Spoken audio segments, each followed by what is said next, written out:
le plaisir est pour moi de vous présenter ce journal sur Canal Congo Télévision. Les notables du territoire de Boudjala dénoncent les propos séparatistes tenus par le ministre Jean-Lucien Boussa contre le feu Jeannot Bemba Saolona. Réunis d'urgence ce jeudi 12 janvier pour examiner cette situation, les notables de Boudjala exigent de Boussa de présenter des excuses publiques. Suivez. Monguna na biso ya liboso na Boudjala na Kungu na Sidoubangi ezane moto tata na ye aza congolais. Congolité, un dangereux virage que vient d'emprunter un membre du gouvernement Samalou Kondé en acceptant volontiers d'appuyer sur la gâchette au risque péril. Jean-Lucien Boussa, ministre du Commerce extérieur, sans mettre les gants, a prêché la haine, la division dans la province du Sud-Ubangi devant une foule visiblement acquise à sa cause. Tout c'est lui dont le père ne pas congolais et notre ennemi, a-t-il clamé haut et fort, foulant même au pied l'article 30 de la Constitution qui exclut la xénophobie, les tribalismes, la haine ou l'aversion raciale. Jean-Lucien Boussa a donc accepté de prendre une voie diamétralement opposée à celle du chef de l'État Félix Antoine Tshisekedi Tshilombo, de propos identitaires incendiaires qui ont suscité des réactions de partout à travers le pays, même sur les réseaux sociaux, où visiblement les observateurs avertis ont condamné ce qu'ils ont qualifié de propos déplacés, immoraux des membres du gouvernement. Et dans cette foulée de réactions, les chefs coutumiers notables de Boudjala sont montés au créneau pour exprimer leur indignation. Ainsi exigent-ils des excuses publiques de Jean-Lucien Boussa pour avoir craché sur la mémoire de feu Jeannot Bemba.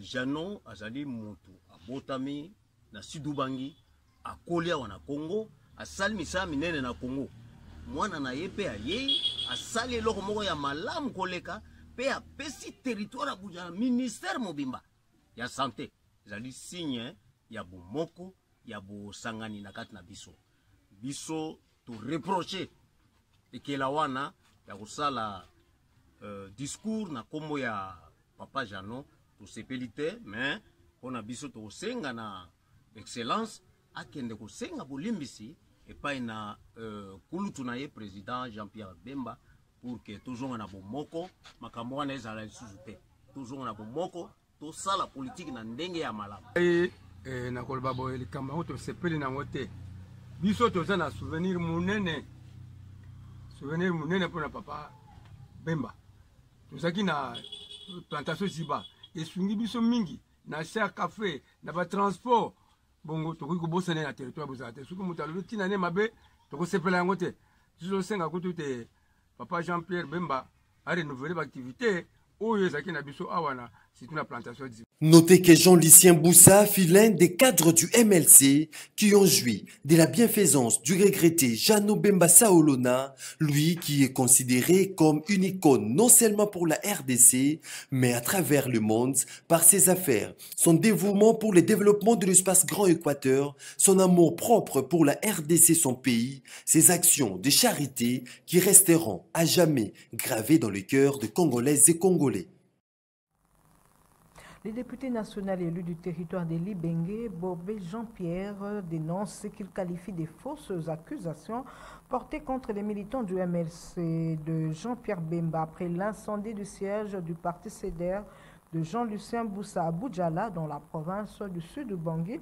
L'honorable Bobé parle plutôt d'une sanction politique car, dit-il, Jean-Lucien Boussa a craché sur la mémoire de feu Jeannot Bemba Saolona. Suivez l'extrait du recadrage du député Bobé Jean-Pierre lors de son passage à l'émission Rendez-vous des auditeurs. Pour la population Guémena, et non parce que l'incendie, il y a bureau, il y a siège, il y a CEDER dans Guémena, il y a Jean-Lucien Boussa, il y a responsabiliser militants, il y a MLC à Rosa. Il y a MLC, les cambo, les cambo, la population. La population mécontente, il y a propos envers papa na bango, il y a le kumu, il y a ça la fierté. ya mboka na biso ya Sidou Bangui, en particulier en général la FDC na Grand Équateur. Mbatu nyonso bazo respecter ye. Papa Jano azalaki limité te abota bana ebele mais atikala kaka kosalisa bana na ete ngai moko naza na témoignage wala nga naza mona na ete mais il m'a beaucoup aidé mais lelo nakoyoka ke yo kende ofinga ye soki nakosepela ngo mokolo moko te nakosepela ngo te ndenge bana Gemina basepe nango te lelo na libenge nakotinda bino image après match de Salima la notabilité de libenge bakamwana tango bayoki yango lobi esali bango pasi lelo baza batambola na nzela mpona koloba non na Jean Lycée Busa mpona koinsulte kumu mpe mwana somi ya libenge bango bakobima lelo na nzela mpona lobi yango donc population ya libenge aza en colère. La société civile Force Vive de l'Ituri vient de décréter dès le mercredi 18 au 20 janvier 2023 une période de ville morte sans activité sur toute l'étendue de la province. Cette action vise, selon les organisateurs, à pleurer les victimes des massacres perpétrés par les groupes armés actifs dans cette partie du pays.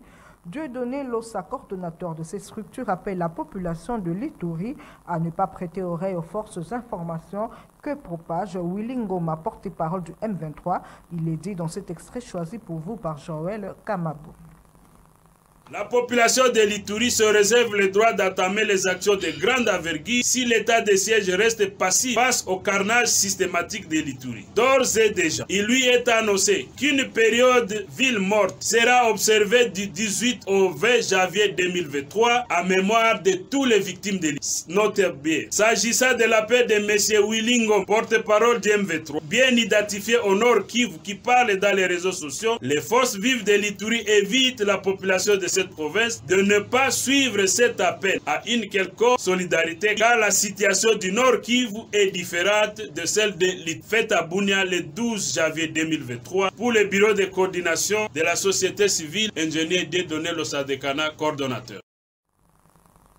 Les forces armées de la République démocratique du Congo ont procédé ce jeudi 12 janvier 2023 à la remise auprès de la MONUSCO des 10 mineurs membres du groupe armé arrêté dans la ville de Butembo lors des opérations de bouclage. Pour le capitaine Anthony Mwalushai, porte-parole du secteur opérationnel Sokola 1 Grand Nord, le moins âgé parmi ses enfants a moins de 13 ans et le plus âgé 17 ans. Suivez-le au micro de Joël Kamabou une fois de plus. Ces enfants ont été arrêtés par les forces armées qui étaient en opération dans la ville de Butembo. Les opérations de bouclage. Vous êtes sans ignorer que Butembo a vécu pendant un moment d'insécurité et pendant nos opérations de bouclage, nous avons arrêté les maïmaï majeurs et aussi les maïmaï mineurs.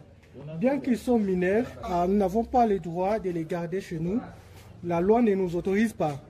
En tant qu'armée régulière, c'est ce qui même fait la différence entre l'armée et les groupes rebelles. Nous ne sommes pas une rébellion, nous sommes une armée professionnelle, une armée respectueuse de loi. C'est pourquoi aujourd'hui nous vous avons appelé, vous, à la MONUSCO, pour protéger sincèrement ces enfants. Et vous savez comment les gérer et les remettre, les retourner dans leur milieu habituel, c'est-à-dire la société, leur famille. Alors aujourd'hui, en tant que partenaire MONUSCO, c'est un grand jour parce que à chaque fois que nous récupérons, que ce soit les otages des ADF MTM, que ce soit les mineurs, nous remettons à nos partenaires. Pas plus tard qu'hier, nous avons remis une dizaine des otages qui ont été kidnappés par les terroristes ADF MTM à Irumu. Nous sommes dans la province d'Ituri. Mais aujourd'hui, nous remettons encore entre vos mains les enfants mineurs. Alors cela montre vraiment que FARDC est respectueuse vraiment des lois et des droits des enfants. Voilà, je vous remets officiellement Mumbere Junior, officiellement, qui représente les 10 autres en tant que partenaire. Autre chose, le gouvernement congolais a réagi aux déclarations du président rwandais sur les réfugiés congolais accueilli dans son pays. Pour Patrick Mouyaya, porte-parole du gouvernement, cette déclaration de Paul Kagame dénote un dysfonctionnement autour de ce chef d'État. Il y a plus de réfugiés rwandais en RDC que des Congolais au Rwanda, a renchéri le porte-parole du gouvernement. Suivez-le dans cet extrait choisi pour vous par Gisèle Etoko. Je crois d'abord, je ne sais pas si vous observez avec moi, mais qu'il y a quelque chose qui ne fonctionne plus normalement autour du président Kagame, parce que depuis que le monde entier a vu ce qu'il fait, nous avons démontré notamment à travers le livre blanc, les rapports des experts est venu confirmer la nation de la RDC. J'ai l'impression qu'il y a un dysfonctionnement, parce qu'il ne se passe plus un jour sans qu'il ne tienne des propos qui sont assez dangereux et qui concernent la République démocratique du Congo. Mais il y a des points que nous devons rappeler. Premièrement, il y a plus de réfugiés rwandais au Congo que des réfugiés congolais au Rwanda. Et cette question a fait l'objet des discussions entre les deux gouvernements. Les deux chefs d'État étaient là à Luanda en juillet dernier. Si vous regardez la feuille de route, il est prévu que l'on traite cette question de réfugiés dans une tripartite avec le Haut Commissariat pour les réfugiés. Je peux vous donner des chiffres à titre indicatif parce que du côté congolais, ce travail a été fait. Les chiffres au 30 novembre 2022 disent qu'il y a à peu près 77 000 réfugiés congolais au Rwanda qui sont du fait des agissements du gouvernement rwandais. Parce que, souvenez-vous qu'en mai 2021, lors de l'éruption, les Congolais qui s'étaient réfugiés de l'autre côté n'ont pas voulu rester un seul jour de plus. Et ils sont tous rentrés. Souvenez-vous, c'est récent. Et donc, il y a ces réfugiés qui sont là-bas, qui malheureusement sont instrumentalisés pour de fins politiques quelquefois. C'est inhumain parce que dans l'attitude dont fait montre le président Kagame, même si j'ai vu qu'il y a eu une tentative des reculs sur le sujet, mais il a dévoilé ses vraies intentions. Ça veut dire que pour lui, les droits humains n'ont aucune valeur parce que vous ne pouvez pas vous permettre, en tant que chef d'État, vous dites panafricaniste, de faire un chantage à la communauté internationale sur des vies humaines en bafouant tous les textes légaux en la matière. Et pourtant, il y a ces fameux billes du siècle avec 140 millions de pounds, 140 000 pounds par tête des réfugiés qui a été fait à corps et à cri avec le gouvernement britannique. Peut-être que la pression, il voudrait que la communauté internationale commence à payer par tête des réfugiés. Et puis cette décision du vice-premier ministre des Affaires étrangères, Christophe Lutundula, suspendant l'octroi des visas d'entrée en RDC par les provinces sous état de siège au profit des membres des organisations non gouvernementales. C'est en tout cas ce que renseigne son message officiel daté de ce jeudi 12 janvier 2023, adressé à toutes les ambassades et les postes consulaires de la RDC à travers le monde. Une mesure qui vise à renforcer la sécurité des frontières de la RDC. Un incendie spectaculaire d'origine inconnue s'est déclaré la nuit de mercredi à ce jeudi 12 janvier 2023 au marché d'Imayangos au centre-ville de Beni au Nord Kivu. Toutes les marchandises ont été réduit, j'allais dire, en cendres. Dossier complet avec notre correspondant sur place, Joël Kamabou.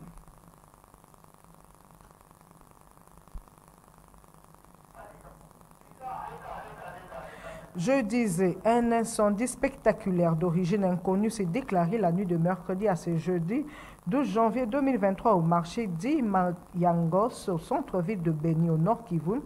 Toutes les marchandises ont été réduites en cendres. Dossier complet avec notre correspondant sur place, Joël Kamabou.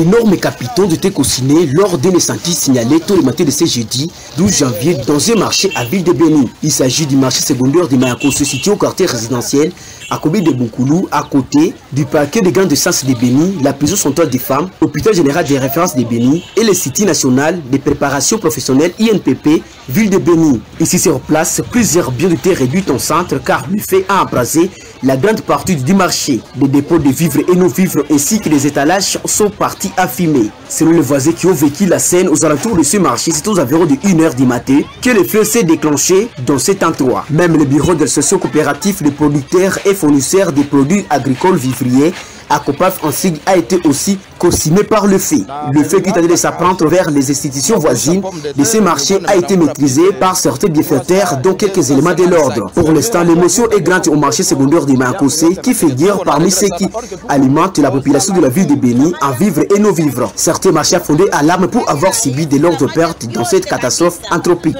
Ici, il faut rappeler que le 12 avril 2016, un incendie avait ravagé ces marchés, incendie qui avait été provoqué par un brasero dans un restaurant, toujours dans ces marchés.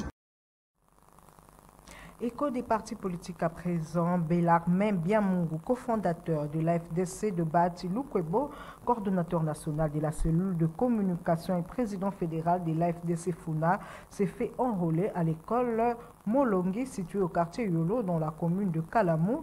Ce proche collaborateur du président du Sénat congolais a appelé la population à s'enrôler massivement pour lui permettre de se choisir ses nouveaux représentants à l'Assemblée nationale. C'est un reportage de nos confrères de Télé 50. Bellarmin Biamungu, cofondateur de l'Alliance des forces démocratiques du Congo AFDC, parti cher à Bati Lukwebo, président du Sénat, a accompli son devoir civique et patriotique ce dimanche 8 janvier au complexe scolaire Touzolana à Yolo Nord dans la commune des Kalamou.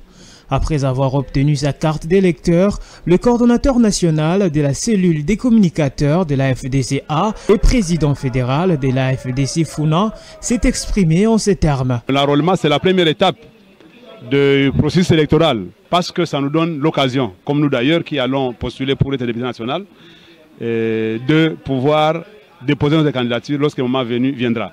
Et donc, ça va laver les dissipations, ceux qui pensaient qu'il n'y avait pas élection. C'est l'occasion d'appeler tout le monde, en tout cas j'appelle tous mes compatriotes, notamment ceux qui habitent à Funa, de venir s'enrôler massivement. Parce que donner les voix à notre candidat président de la République, Fachi, donner les voix à leur candidat député national, Bellarmin Biamungu, c'est passer par l'enrôlement. Il faut se choisir les dirigeants que vous voulez, il ne faut pas qu'on vous impose les dirigeants. Notons que Bellarmin Biamungu, coordonnateur national de la cellule des communicateurs de la FDCA et président fédéral de la FDC Funa, était accompagné jusqu'au bureau de vote de plusieurs membres de sa base qui ont voulu à l'occasion manifester leur soutien et attachement à celui qu'ils ont choisi pour le représenter à l'hémicycle pour les comptes de la Funa. Page santé à présent, les myomes de l'utérus sont parmi les tumeurs bénignes les plus fréquentes chez les femmes. Cette croissance bénigne peut être trouvée chez une femme sur 4 de plus de 30 ans. Le docteur Gabriel Ndombe, diétothérapeute et sexologue, estime que 65% sur 100% des femmes en souffrent. Il en donne ici quelques facteurs à la base du taux croissant des femmes qui sont victimes de ces troubles hormonaux. On l'écoute. Ces statistiques-là, à l'époque, je sais que c'était le MIFEM, hein, le ministère de tout ça, femmes et genre, des trucs comme ça, qui s'en occupait et qui pouvait avoir ramassé toutes les informations auprès de gynécologues ou bien de médecins qui restent pour avoir quand même quelques informations en cette matière-là. Mais à ce que je sache, étant que médecin, consultant le femme, consulté par le femme plutôt, je peux vous dire que la plupart de nos jeunes filles, sur le chiquet que vous dites de 100% là, je peux dire presque 75% de nos filles ont ce problème de fibrome, ont ce problème de myo. Parce que même à l'intérieur où je pars, je découvre que maintenant, nos filles ont ce même problème. Cette tumeur bénin qui est solides que nous appelons myomofibrome chez les jeunes filles sont liés beaucoup plus à des troubles des hormones féminines. Facteur favorisant, c'est la consommation d'aluminium. C'est ça le facteur favorisant. Les troubles des hormones qui viennent sont dus à l'alimentation des femmes d'aujourd'hui. La plupart des aliments que les gens consomment contiennent des hormones humaines de croissance. Vous savez que hier, en grandissant, la poule ou le poulet qu'on devrait consommer devrait respecter le cycle de la vie, de sa croissance à peu près 3 mois. Mais aujourd'hui, ma sœur, on a des poulets de 2 semaines, de 3 semaines, d'un mois même. Comme vous l'avez compris aussi avec les vaccins qu'on a, qui pouvaient être... En société, des jeunes inciviques, communément appelés Kuluna, qui sèment la désolation dans la commune de Ngaba, sont tombés dans le filet de la police. 6 au total ont été présentés ce jeudi 12 janvier 2022 en présence du bourgmestre de cette municipalité. Reportage Laetitia Bilepo et Héritier Toubilando. Total, 6 jeunes délinquants, communément appelés Kuluna, qui terrorisent les habitants de la commune de Ngaba, ont été mis aux arrêts. Ces hors-la-loi sont tombés dans les filets de la police, d'où leur présentation au bureau communal de Ngaba en présence du numéro 1 de cette municipalité, Emelo Linga. Je vais essayer, mais ça dépend d'eux d'abord et des moyens dont l'État va mettre à notre disposition, surtout au niveau de la police, pour éviter ça. Si la police pouvait être présente partout, ces jeunes ne pourraient pas se déployer et faire ces dégâts-là. Mais moi je ne suis pas venu pour terminer leur bêtise, c'est à eux à terminer ça. Mais nous, on doit redorer l'autorité de l'État. Ça, c'est ma première mission. Qu'à chaque centime chaque centimètre carré de la commune de Ngaba, l'autorité de l'État doit se faire sentir. Ça, c'est la première des choses. La deuxième, c'est aider cette jeunesse qui est quand même la majorité de la population de Ngaba, de pouvoir s'en sortir. La police, qui demande plus de moyens pour mener à bien la mission lui confiée, exhorte les victimes et plaignants de venir se présenter, comme l'explique le major Roger Kanga. En ce qui concerne les moyens logistiques, il n'y en a pas. Il n'y a pas la mobilité, il n'y en a pas de plusieurs moyens que je ne peux pas citer ici. Je crois que j'ai fait mon état de besoin auprès de l'excellence. C'est lui qui va nous donner des moyens pour faire tout, calmer un peu la situation des Kuluna dans notre juridiction. Un des victimes de cette bande des inciviques témoigne.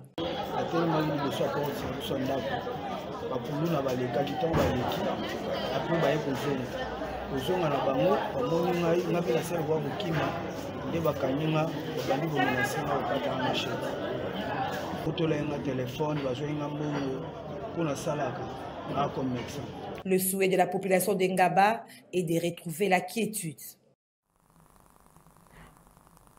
Parlons sport à présent. Le coup d'envoi de la 7e édition du championnat d'Afrique des Nations Algérie 2023 sera donné ce vendredi 13 janvier 2023 sous le coup de 20h local entre l'Algérie, pays hôte, et la Libye. Les Léopards, qui joueront leur premier match samedi 14 janvier à 17h contre l'Ouganda, sont arrivés ce jeudi 12 janvier en terre algérienne. Plus de détails dans ce papier signé John Moukadi. C'est une délégation des léopards locaux de la RDC composée des joueurs, membres du staff et quelques officiels de la fédération qui a foulé les sols algériens à 10h locales en provenance de Tunis à bord d'un vol spécial de la compagnie Tunis Air Express.